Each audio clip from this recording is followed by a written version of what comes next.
Senator Elizabeth Sterling, a powerful 36-year-old politician famous for despising handouts, didn't even look up as the waitress, Maya, began serving her coffee. But as Maya reached across the table, her sleeve slipped, revealing a distinctive, star-shaped birthmark on her wrist. The senator's blood ran cold. She froze, her eyes locked on the mark, because it was the exact same hidden past she saw every day on her own wrist, a secret she thought belonged only to her. What happened in the next few seconds would shatter both their worlds forever.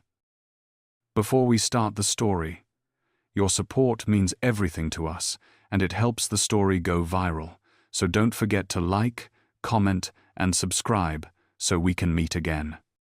The clock read 10:14 p.m., but for Maya, time had blurred into one long, agonizing ache. This was hour 14 of her double shift at the prestigious Capitol View Hotel Cafe, and her feet felt like glass shards. At 28, she felt her life was already over. Every fake smile she gave a lobbyist chipped away at her soul. Her manager, a petty tyrant named Mark, watched her all night. Carter. He'd barked, "Table 6 needs water, not a daydream." Maya nodded, her jaw tight. She couldn't afford to be fired. She couldn't afford to be sick. She couldn't afford anything but the grind.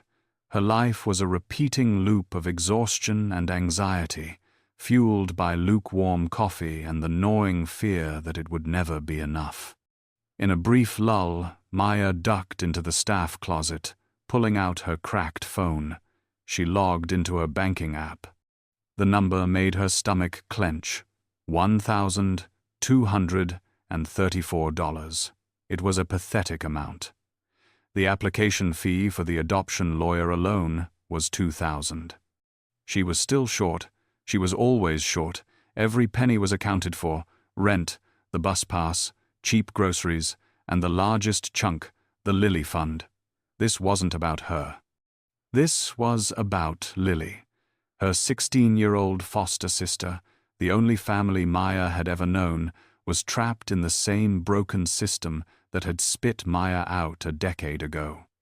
Lily was brilliant, funny, and so close to being lost. The state was talking about moving her to a group home, a place Maya knew was a black hole. The thought of Lily aging out at 18, alone and with no one, was a physical pain in Maya's chest. It was a ticking clock, and Maya was running out of time. She will not be like me. Maya whispered in the darkness, her voice shaking with a fierce, quiet rage. I will not let them break her. This was her sole focus. This was why she endured Mark's insults and the crushing loneliness. She was fighting to legally adopt her own sister, to give Lily the one thing neither of them had ever had, a permanent, safe home. To fail meant Lily would be lost forever. Maya took a deep, shuddering breath, shoved the phone back into her pocket, and forced the smile back onto her face. She walked back out into the bright cafe, a warrior in a cheap apron, ready to survive one more hour. For Lily, she would survive anything. Senator Elizabeth Sterling, at 36 years old, was a creature of pure, cold efficiency. She sat alone in the back of her climate-controlled town car, gliding silently through the morning traffic. Outside, the city was a chaotic mess of humanity, but inside, there was only the whisper of the ventilation and the glow of her tablet. She was reviewing the final draft of her keynote speech, the one that would formally introduce her controversial Personal Responsibility Act. Her chief of staff, Arthur, fidgeted in the seat opposite her, the scent of his fear and cheap cologne filling the space. "Senator," he began, his voice trembling slightly, "the new polling. The foster care advocates are calling your bill unconscionably cruel." Elizabeth didn't look up. She simply highlighted a sentence, her long finger tapping the glass. "Cruel, Arthur," she said, her voice a low, placid monotone that was far more terrifying than any shout. is convincing an entire generation that they are entitled to a free ride. Cruel is fostering dependency. She finally lifted her eyes, and they were the color of a winter sky. We are pruning a dead branch. It's necessary for the health of the tree. Are we clear? Arthur swallowed. Yes, Senator, perfectly. He knew better than to argue. Senator Sterling was not just a politician, she was an ideology. She was notoriously cold, a formidable force who had clawed her way to the top. She was wealthy, powerful, and completely, utterly isolated. Her life was a fortress built on the foundations of her adoptive family's immense wealth and influence. The past, the time before she was adopted, was a locked room she never visited. It was a story that had been scrubbed and sanitized, replaced with a narrative of self-reliance. She truly believed that she was a product of her own will, that she had simply decided to be successful, and she held everyone else to that impossible, unforgiving standard. Her bill was her philosophy made law, deep surgical cuts to social services, and most pointedly to the foster care system she privately viewed as a breeding ground for failure. She had no memory of the fear, the hunger, or the sister she had once clung to. That part of her was not just buried, it had been excavated, removed, and replaced with cold, hard ambition. And now she was arriving at the Capitol View Hotel, ready to deliver a speech that would rip the last safety net away from children just like the girl she once was. The air in the cafe's VIP section was so thick with tension, Maya felt she could barely breathe. Mark, her manager, had pulled her aside, his face pale with a mixture of fear and excitement. "This is Senator Sterling's table," he hissed, his fingers digging into her arm. "Do not speak unless spoken to. Do not spill. Do not even exist. Just be perfect. Her chief of staff is watching everything." Maya's heart hammered against her ribs. This was it, the most important high-profile guest she had ever served. She smoothed her apron with trembling hands and picked up the polished silver coffee pot. This was her chance to make a good impression, maybe even earn a decent tip that could go straight into the Lily Fund. But the moment she approached the table, a wall of ice-cold arrogance hit her.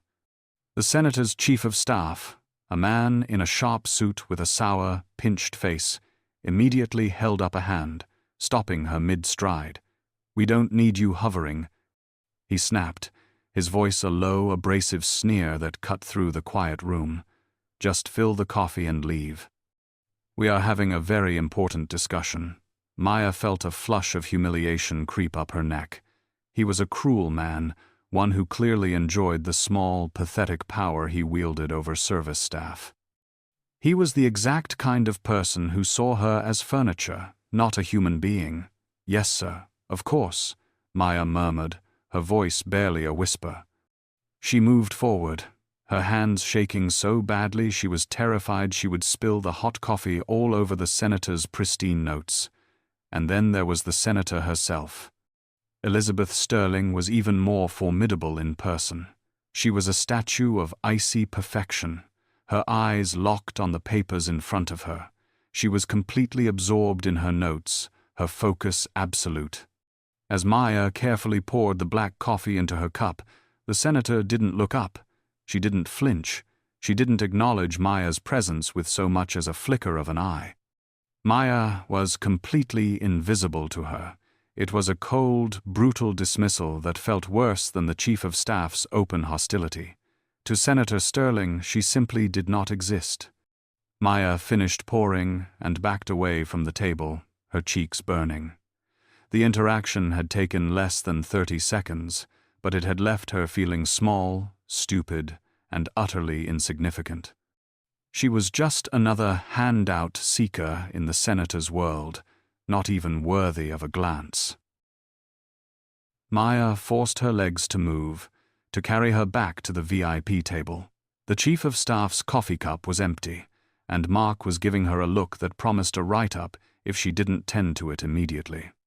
Her hands were shaking, and her cheeks still burned with humiliation from their earlier dismissal. "Just be invisible," she chanted in her head. "Be invisible, get the tip, and get out." She approached the table, her eyes downcast, trying to be the ghost they clearly wanted her to be. Senator Sterling was deep in her notes, her pen flying across a page, while her chief of staff droned on about polling data. Maya reached across the table with the heavy silver pot, her arm extending over the senator's important documents. It was an awkward angle, and as she stretched, the cuff of her cheap, ill-fitting uniform sleeve rode up her arm, revealing the inside of her left wrist. There, stark against her skin, was her birthmark, a distinctive, perfectly formed, five-pointed star. It was a mark she had known her whole life, a strange little map to nowhere. It itched, as it always did when she was stressed, and without thinking, she idly scratched it with the fingernail of her other hand. A fraction of a second later, she felt the temperature in the room plummet. The senator's pen stopped moving. The chief of staff's droning voice cut off mid-sentence. There was a dead, heavy silence. Maya froze, terrified she had spilled a drop. But when she dared to look up, she found Senator Elizabeth Sterling staring at her. It was not the cold, dismissive glance from before.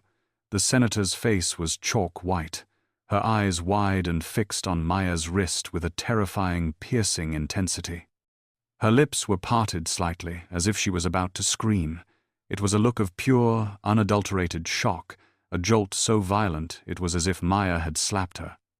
Elizabeth's mind, usually a fortress of cold logic, was shattered. No, it's impossible. It can't be.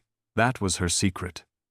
Unconsciously, her own right hand slipped under the table, her fingers finding and gripping her own left wrist, feeling the identical raised skin of the star hidden beneath her expensive silk cuff.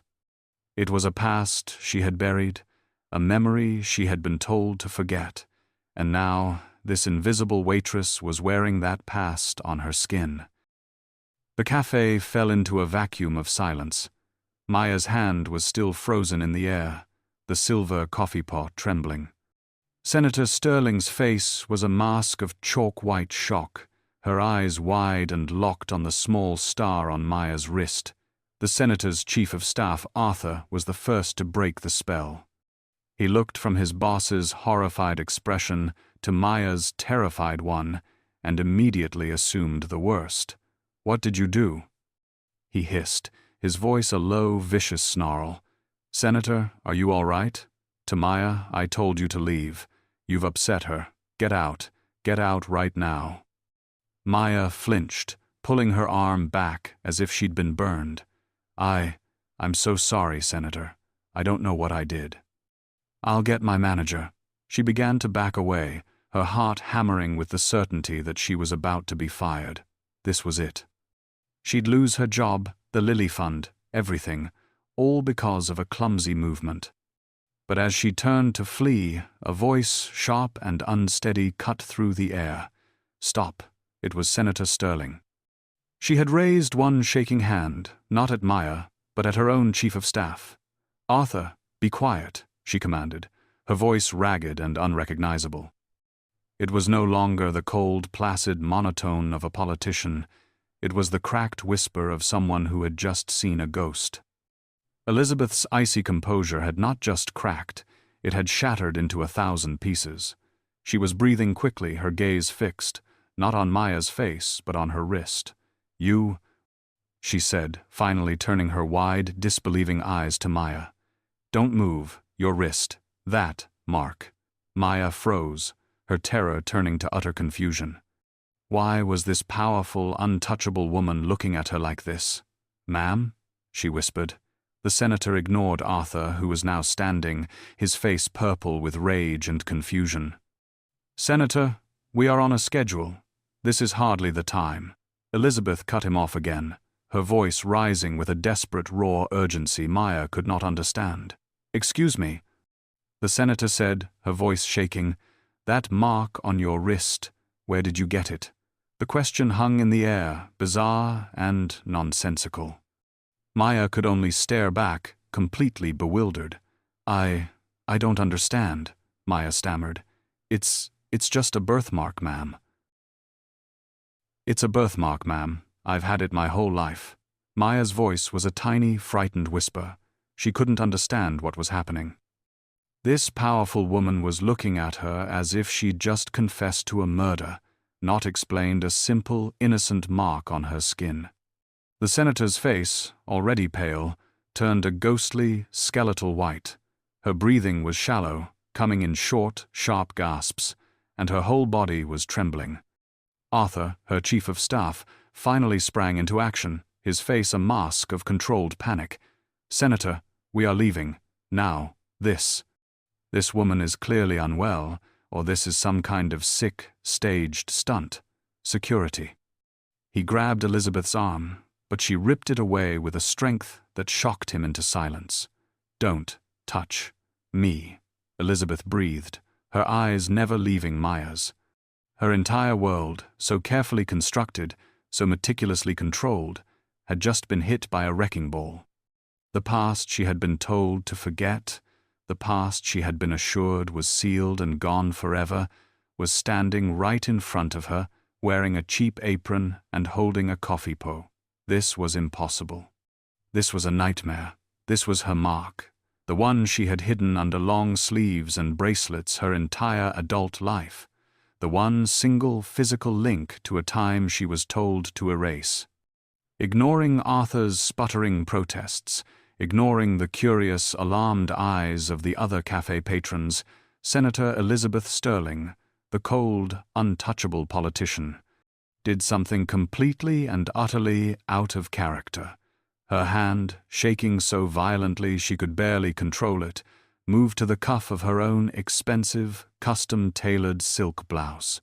With a single, jerky, desperate motion, she unfastened the pearl button and pulled back the rich fabric, revealing her own left wrist. There, stark against her pale skin, was the identical star-shaped birthmark. It was not similar. It was not close. It was a perfect one-to-one mirror of the mark on Maya's arm. The same 5 points, the same size, the same placement. "That's impossible," Elizabeth whispered, her voice a raw, broken sound that had no place in this polished cafe. "That's impossible." Maya's eyes darted from her own wrist to the senator's, and her brain simply stopped working. The world tilted on its axis. It was like looking in a fractured mirror. She saw her mark, and she saw the senator's mark. They were the same. The same. Arthur's jaw dropped, his smug superiority vanishing, replaced by pure, unadulterated confusion. The silence in the room was absolute, broken only by the senator's ragged breathing. This was not a coincidence. This was a secret, buried for decades, that had just exploded into the light. Elizabeth stood perfectly still, her world spinning off its axis. Her mind, a fortress of data and policy, was suddenly empty. There was nothing but the two wrists, hers and this stranger's, two identical stars shining under the dim cafe lights. It was a truth so impossible, so earth-shattering, that her brain refused to process it. Arthur, her chief of staff, finally broke the stunned silence. He was a man of pure political calculation, and he saw only one thing, a threat. "Senator, that's enough," he snapped, his voice a low, vicious command. He stepped between Elizabeth and Maya, physically blocking her view. "This is a setup, a pathetic, disgusting shakedown. This waitress will be fired. Security." He turned to Maya, his face a mask of pure contempt. "You are finished.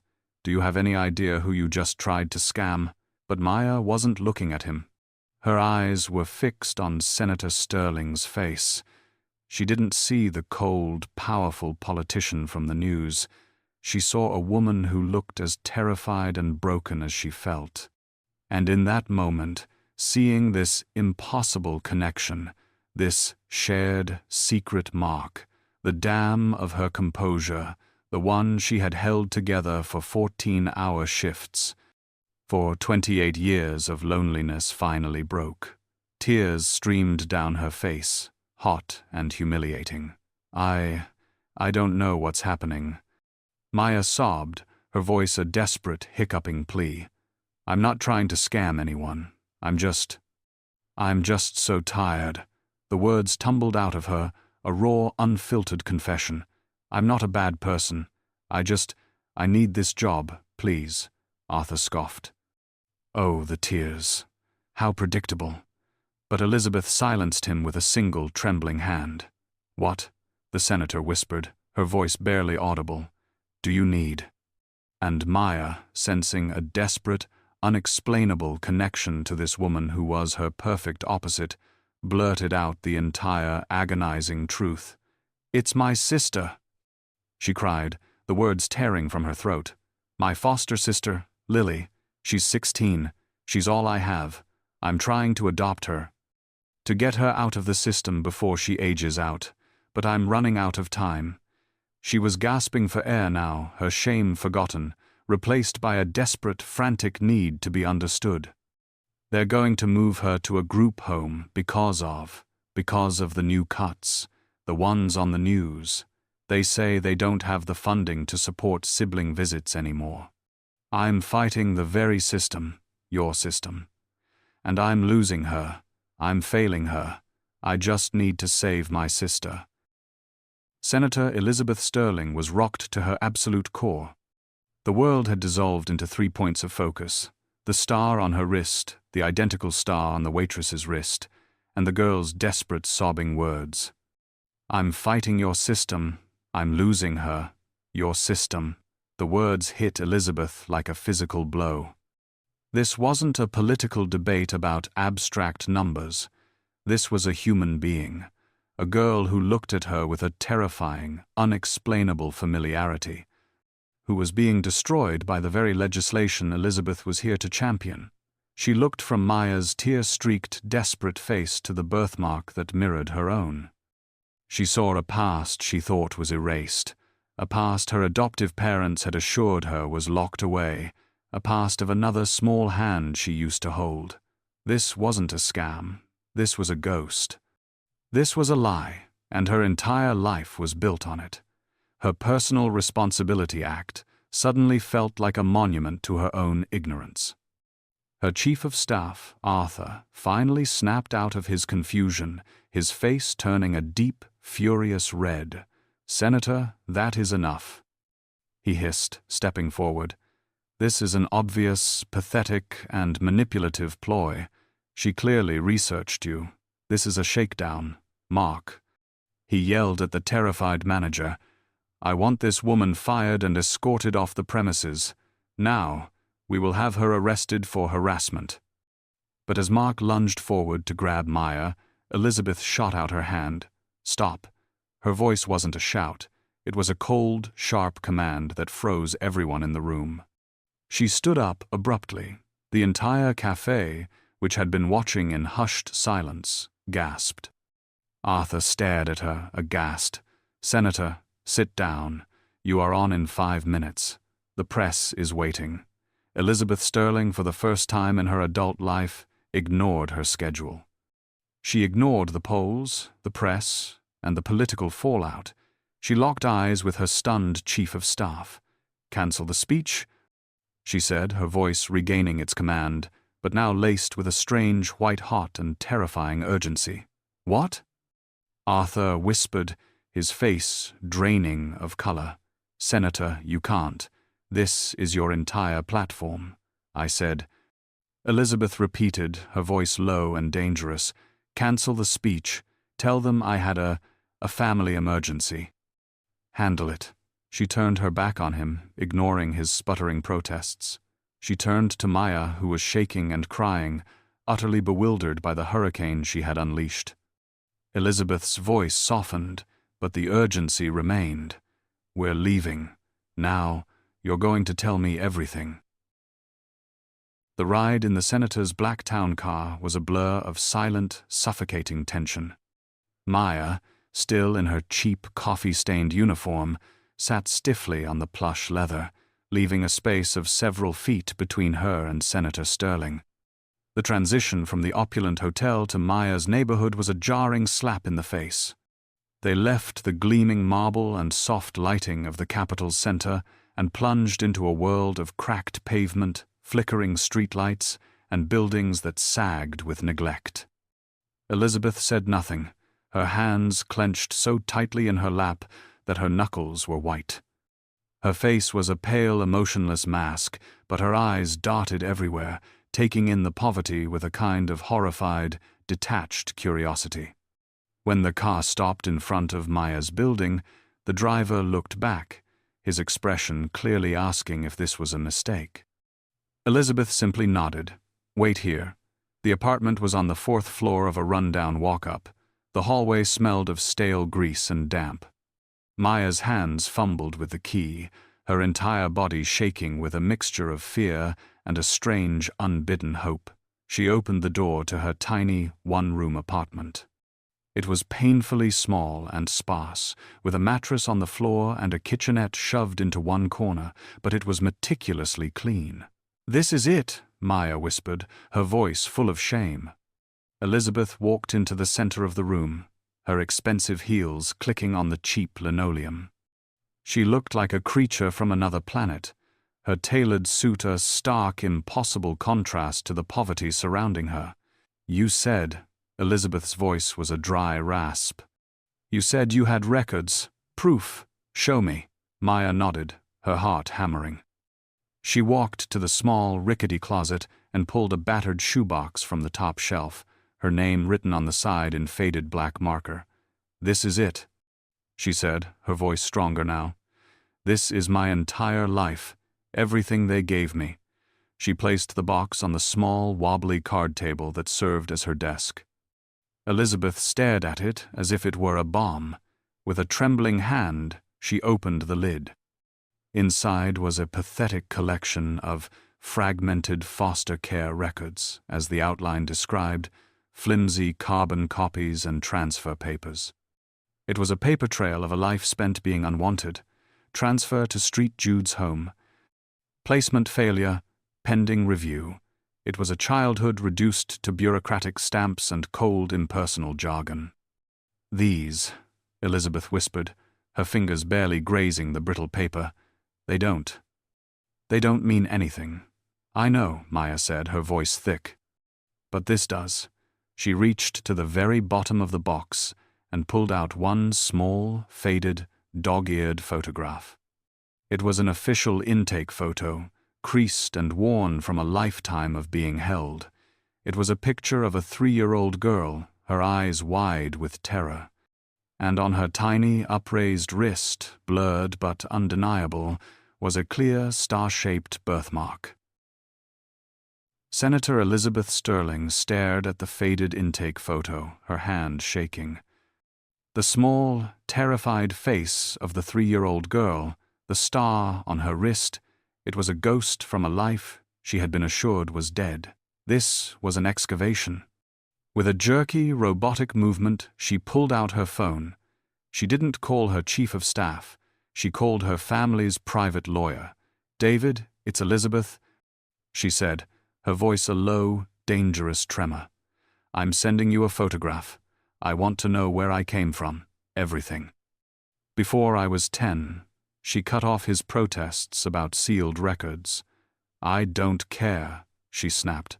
"I don't care what my father paid to have sealed. No more, it's for the best. I want to know if I had a sister. Do it, now." She hung up, her cold control completely shattered. She turned to Maya, who was watching her with wide, familiar eyes.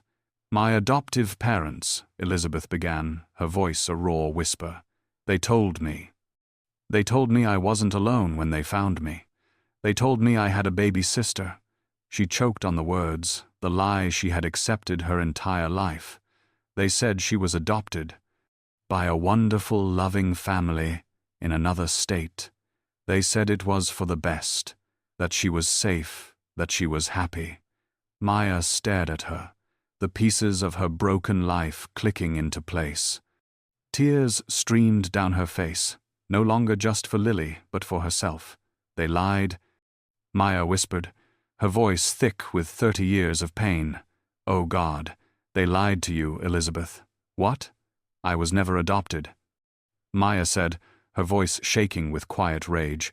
I was never safe. I've been in the system my whole life, bounced from home to home, always waiting for a family that never came. I've been right here, in the same city. The devastating truth hit them both like a physical blow. This wasn't a coincidence. This was a crime. Elizabeth, the wealthy, powerful senator, was given a new life. And Maya, her sister, was left behind, discarded and forgotten, left to fight in the very system Elizabeth was trying to destroy. Elizabeth was saved. Maya was sacrificed. Elizabeth's phone buzzed violently on the card table, the vibration sounding obscenely loud in the small, silent apartment. Both women jumped. It was the lawyer, David. Elizabeth's hand was steady as she answered, her voice lethally calm. David. The voice on the other end was grim, stripped of its usual expensive polish. Senator. Elizabeth. I've never seen anything like this. It's not just a sealed record, it's a fabrication. Your adoptive parents. They paid a private agency an astronomical sum. They moved you, scrubbed your file, and, God, Elizabeth, they altered your sister's records. Subject B, as she was listed. They filed a memo stating she was unadoptable due to severe emotional trauma and a risk for placement. They didn't just lose her, Elizabeth. They buried her. They intentionally and systematically ensured she would never be adopted, that she would be lost in the system forever, so she could never make a claim on your new life. The silence that followed was heavier than a tomb.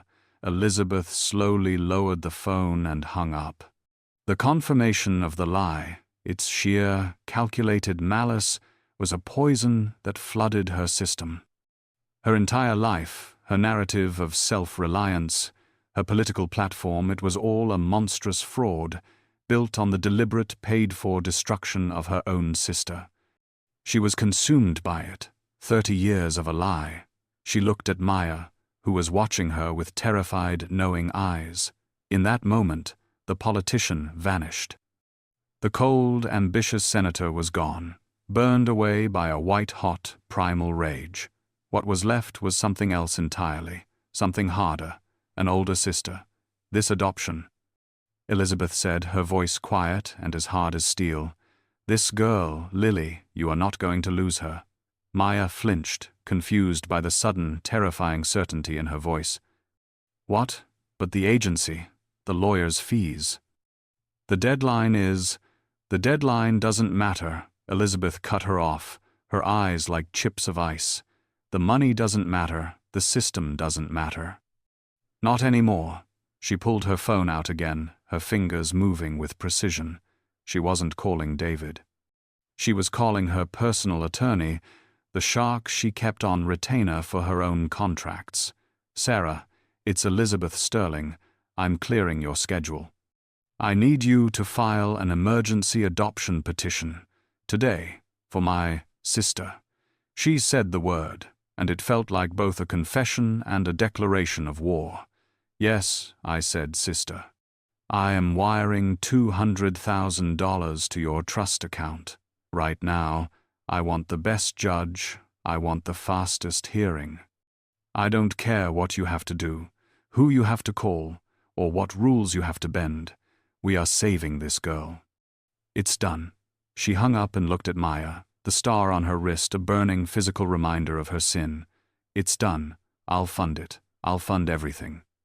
They took my sister from me once. They are not going to do it again.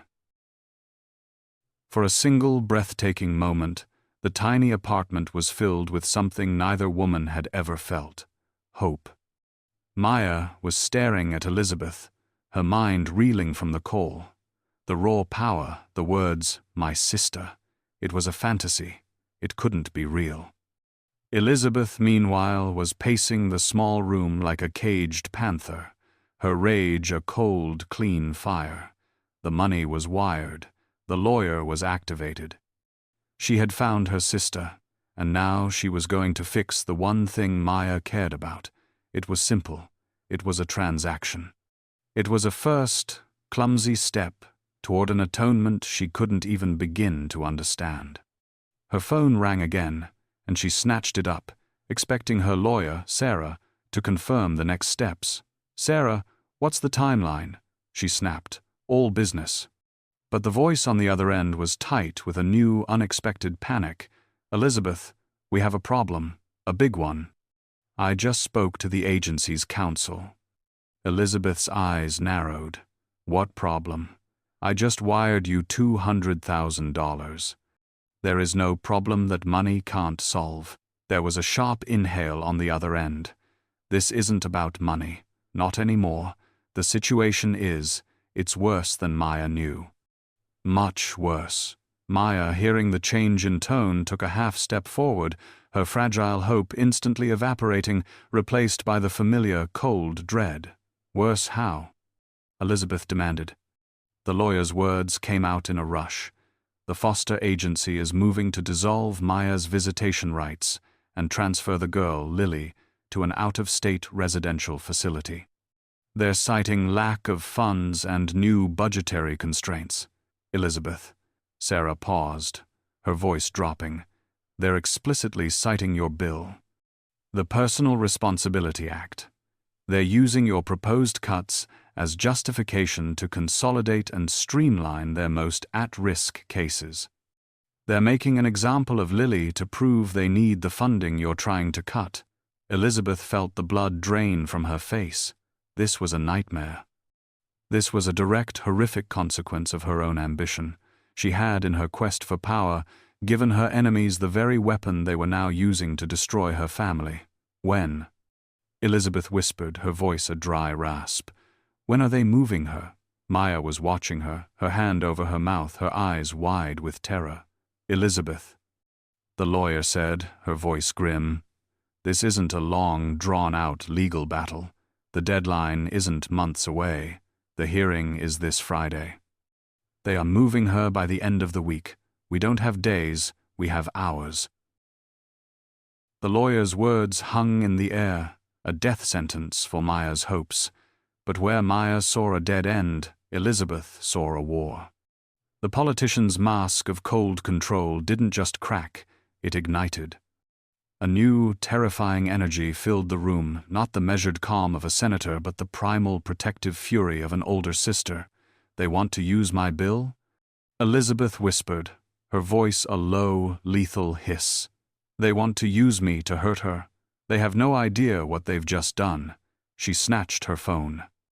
Her first call wasn't to her lawyer. It was to the director of the city's Child and Family Services, a man who owed his job to her political machine. "Director," she snapped, cutting him off mid-greeting. "You are moving a child, Lily Miller, from the Street Jude's home. You are not moving her. You will stop the transfer. You will cancel the hearing. You will find the funding, or I will personally crucify your department on the Senate floor. Do you understand me?" Her voice was steel. She was shredding the very bureaucracy she had helped build, tearing it apart with her bare hands, not as a politician, but as a predator protecting her blood. She made 3 more calls in rapid succession, each one a brutal, efficient dismantling of the red tape she herself had created. She wasn't negotiating. She was setting fires and giving orders. She was a hurricane of pure, focused political power, finally wielded not for ambition, but for justice. Maya watched, her mouth open, as this impossible woman, her sister, did in 10 minutes what Maya had failed to do in 3 years. She made the system bend. After the final curt "it's handled," Elizabeth hung up and immediately opened her banking app. Her thumbs moved with precision. She turned to Maya, who was trembling. "It's done. The transfer is stopped. The hearing is cancelled." She held up her phone, showing a wire transfer confirmation. "I've also sent the full adoption fund to my lawyer. And this is for you." Maya looked at the screen. A transfer of $100,000, made directly to her own meager savings account. I can't," Maya whispered. That's charity. That's a—" "No," Elizabeth cut her off, her voice thick and cracking for the first time. She pointed from her own wrist to Maya's. "This isn't a handout. This is 28 years of back pay." With Lily safe and the immediate emergency averted, a new, heavy quiet settled between the two women. The adrenaline of the past few days had evaporated, leaving only the raw, gaping wound of 30 years of lies. 2 days later, Elizabeth returned to Maya's apartment. She was not the senator. She wore no suit, no armor. She was just a 36-year-old woman, looking pale and exhausted, her eyes red-rimmed. She wasn't carrying a briefcase or a binder. She was holding a single, small, old-fashioned silver photograph frame. Maya let her in, the tiny apartment feeling even smaller with this new, fragile tension. Elizabeth didn't sit. She just stood in the middle of the room, her hands trembling as she held the frame. "After David's call," she began, her voice a low, rough rasp, "I went back to my parents' house. I tore my old room apart. I was looking for, I don't know, something. Anything real." She finally met Maya's eyes, her own swimming with a pain that was no longer hidden. "I'd kept this, hidden in the back of an old jewelry box. I haven't looked at it in 20 years. I think I was afraid to." She held out the frame. It was a single, faded, sepia-toned photograph, even older and more worn than Maya's intake photo. It was of 2 small children, blurry and indistinct, sitting on the grass. One child, the older one, maybe 6 or 7 years old, was holding the tiny hand of a baby, helping her stand. The baby's arm was raised, and even in the faded, blurry image, it was unmistakable, a small, dark, star-shaped smudge on the tiny wrist. "This is us," Elizabeth whispered, and with those 2 words, her iron control, the foundation of her entire life, finally shattered. A choked, agonizing sob tore from her throat, and she broke down completely, tears streaming down her face. "Oh God, Maya. This is us." She was crying not with grace but with a raw, ugly, gut-wrenching grief. I remember," she gasped, clutching the photo. "After I saw you, I started to remember. I remembered holding your hand. I remembered singing to you. I remembered being told to say goodbye." She looked at Maya, her face a mask of shame and regret. "I am so sorry. I am so sorry. They told me you were safe. They told me to forget. And I did. It was easier. And then I built my entire life on forgetting you. My whole career. It was all a lie. I didn't know. I swear I didn't know. But I should have. I should have looked for you. I should have known." 6 months later, the sterile, intimidating halls of the family courthouse felt entirely different. Maya, Lily, and Elizabeth sat together on a polished wooden bench, not as adversaries fighting a broken system, but as a unit. The time had been a whirlwind of legal battles, therapy sessions, and the slow, awkward, and painful process of getting to know one another. Maya was no longer the exhausted, terrified waitress. She wore a simple, professional dress, her eyes clear and bright. She had quit the cafe the day after Elizabeth's intervention. Lily, now 17, sat between them, vibrating with a nervous energy that was more excitement than fear. She was a bright, witty girl, her resilience shining through. And then there was Elizabeth. The senator was still a force of nature, but the ice was gone, replaced by a fierce, protective warmth that was aimed squarely at the 2 women beside her. The courtroom door opened, and a bailiff called their case. They entered a small, sunlit room where a judge with kind eyes smiled at them. The case of Lily Miller. The judge began, looking over the reams of paperwork. I must say, in my 20 years on this bench, I've rarely seen a file quite like this one. She looked at Elizabeth, who had used every ounce of her political power to expedite the process. Then she looked at Maya, who had provided binders full of letters and proof of her lifelong bond with Lily. And I've rarely seen a more compelling argument for a family's preservation. Maya held her breath, her hand finding Lily's. Elizabeth's hand found Lily's other. The judge looked up, her smile widening. The agency's initial objections have been vehemently withdrawn. The background checks are clear. The home study is exemplary. She picked up her pen. This court finds that it is unequivocally in the best interest of the child, Lily Miller, that she be adopted by her sister, Maya Carter, with the full legal and financial support of her aunt, Elizabeth Sterling. The judge's voice was firm. I am delighted to sign this order. Congratulations, ladies. You are, officially, a family. The sound of the gavel was soft, but it landed like a thunderclap. Maya burst into tears, a lifetime of fear and loneliness washing away in one shuddering sob of pure relief. Lily let out a whoop of joy, throwing her arms around Maya, and then, in a move that shocked everyone, she launched herself at Elizabeth, hugging her aunt with all her might. Elizabeth, the cold senator, staggered back, before her arms came up, holding the girl tightly, her own eyes shining with a single perfect tear. As the judge pushed the signed papers across the desk, the three of them stood together, their hands still linked Maya, Lily, and Elizabeth. Broken, lost, and separated by a cruel lie, they were now, in the eyes of the law and the world, whole. They were a family. The very next day, the Capitol press room was a feeding frenzy.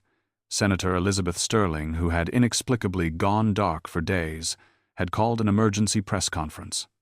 The room was packed, a chaotic sea of cameras and skeptical reporters, all buzzing about the cancelled keynote and the rumors of a career-ending breakdown.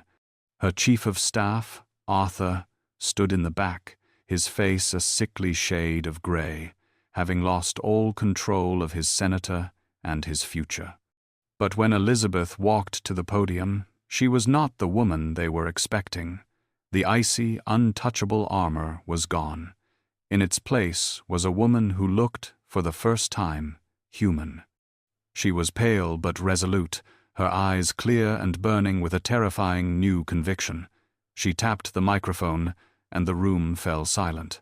"Thank you for coming," she began, her voice steady and clear, carrying a new warmth. 2 days ago, I was scheduled to deliver a keynote speech to introduce my Personal Responsibility Act. I am here today to announce that I am publicly, and with extreme prejudice, withdrawing that bill. A wave of gasps and a roar of shouted questions filled the room. Elizabeth held up her hand, and the silence returned, heavier this time. I am withdrawing it. She continued, because I was wrong. The bill was not just misguided, it was an act of profound arrogance and ignorance. She took a deep breath, making eye contact with the lead reporter from the Washington Post. I wrote that bill from a place of privilege, blind to the realities of the very system I claimed to understand. I believed a lie that people in the system simply weren't trying hard enough.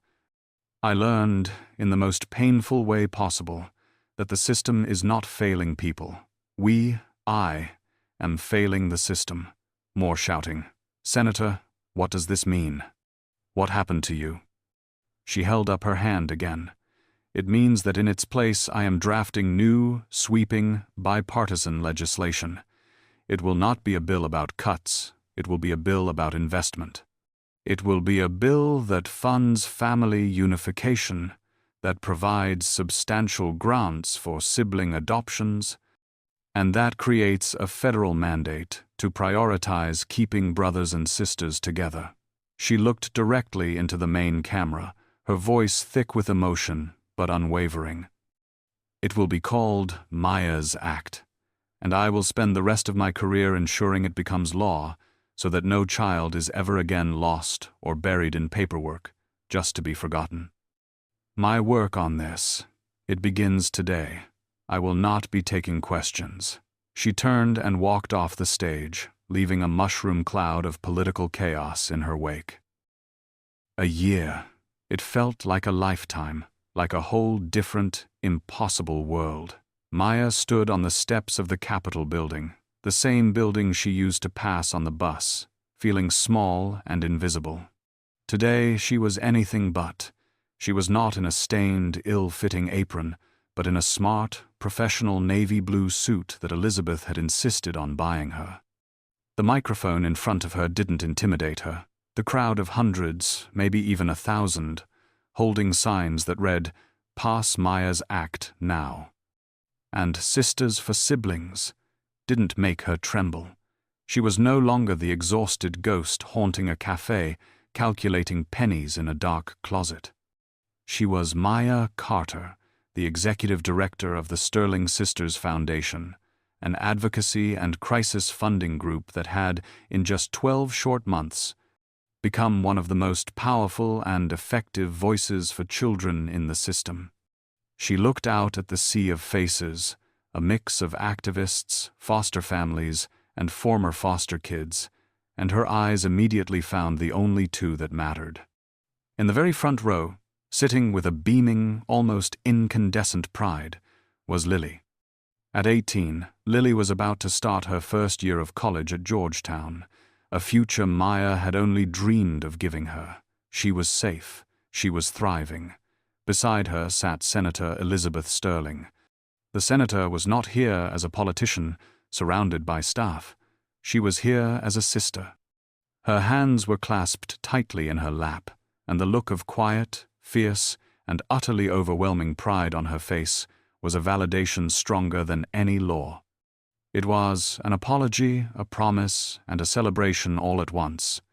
Maya took a deep, steadying breath and leaned into the microphone. 1 year ago, she began, her voice clear and strong, ringing out over the plaza with a confidence she had never known she possessed. "I was serving coffee in a hotel just 3 blocks from here. I was invisible. I was terrified. I was fighting a system that was designed, piece by piece, to make me fail. I was trying to save my own sister from being lost forever." She pointed directly to Lily, who blew her a kiss, her eyes shining with tears. "I was one of thousands. Thousands of children, thousands of siblings, who are lost, buried by paperwork, and forgotten by a bureaucracy that sees them as case numbers, not as human hearts. They are told to be personally responsible for a situation they never created." The crowd cheered, a raw, supportive sound. "I stand here today not as a victim, but as a voice. My sister," she said, looking right at Elizabeth, "used her power to find me, to save Lily, and now we are using our story, our shared, broken past, to build a new, whole future." She announced the Foundation's latest initiative, a national scholarship fund dedicated to reuniting and supporting siblings separated by the foster care system. The Sterling Sisters Foundation is not about charity, it is about justice. Maya's Act is not about handouts, it is about human rights. We are here to ensure that no child ever has to fight alone again. We are here to bring every lost child home. Thank you. The applause was deafening. Elizabeth and Lily were the first on their feet, the senator's tears flowing freely and without shame, her arms wrapped tightly around Lily. Maya, the girl who had been invisible, was finally, powerfully seen. 5 years. Half a decade since the day a coffee pot and a star-shaped birthmark shattered 2 worlds and built a new, stronger one.